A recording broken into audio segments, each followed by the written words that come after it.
अज्ञान के कारण भी और लोभ के कारण।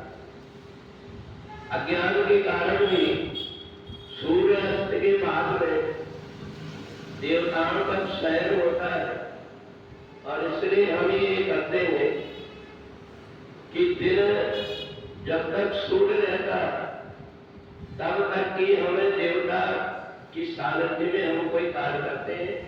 और इसलिए अगर किसी की मृत्यु हो जाती है तो सूर्य अस्त के बाद में अग्नि देवता शुद्ध रहते हैं, इसलिए उस समय पर रात्रि में सबका दहन भी नहीं करते। परंतु हमें ये नहीं लगता कि जिन देवताओं की सन्निधि में हम विवाह करते, विवाह भी रात्रि के समय करते जब देवता सोए रहते। और इसलिए जिन लोगों को ज्ञान हो गया वो लोग दिन में ही देवताओं की सन्निधि में कार्य करते हैं। परंतु हमारे यहाँ जब अज्ञान के कारण ऐसी प्रथाएं बनी रहती है, अगर उन व्यक्ति से पूछो कि ऐसा ना ऐसा करके परिवर्तन कर ले, कहते नहीं, जैसा हुआ है वैसा ही करेंगे। ये अज्ञान के कारण भी बहुत सारी चीजें होती। और जब व्यक्ति कार्य करता तो उसको कई प्रकार की परेशानी आती। रात्रि में तो ऐसा लगता है कि जल्दी से कार्य समाप्त हो। और जब भी हम देखते हैं विवाह आदि कार्यक्रम में तो 2-4-10 लोग ही रह पाते हैं और उनको ये लगता है कि जल्दी कार्यक्रम में पड़ जाए। जबकि दिन का एक ऐसा समय होता है, देवता की सन्निधि होती है, उस समय पर जो व्यक्ति कार्य करता है वो देवता भी उसके साक्षी रहते। तो इसलिए अनेक प्रकार के किसी कारण से जो ऐसी प्रथाएं हैं, उन प्रथाओं पर व्यक्ति को विचार करना चाहिए। वो जब विचार नहीं कर पाता तो बाहर में बार बार परेशान होते रहता है।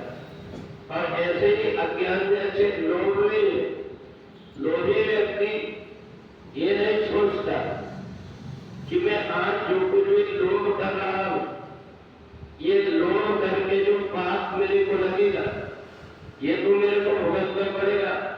पर लोभ करके मैंने जो कुछ भी इकट्ठा किया वो तो मेरे काम आएगा कि नहीं आएगा इसका कोई ठिकाना नहीं है, क्योंकि जीवन कब तक है ये किसी को पता नहीं है। और इसलिए जो समझदार व्यक्ति होता किसी कार्य को करने के पहले सोच लेता है कि क्या करना उचित है और क्या करना उचित नहीं है। और इसलिए अर्जुन के मन में भी लग रहा था नहीं ऐसा करने से दोष लगेगा। भगवान ने समझाया, किसी ने ये ऐसी परंपरा बना दिया, उस परंपरा के पीछे जब कोई उद्देश्य नहीं है, कोई अर्थ नहीं है, तो जरूर उसमें बैठ करके सोच करके परिवर्तन करना चाहिए। जो व्यक्ति समय के अनुसार नहीं चलता उसको परेशान होना पड़ता है।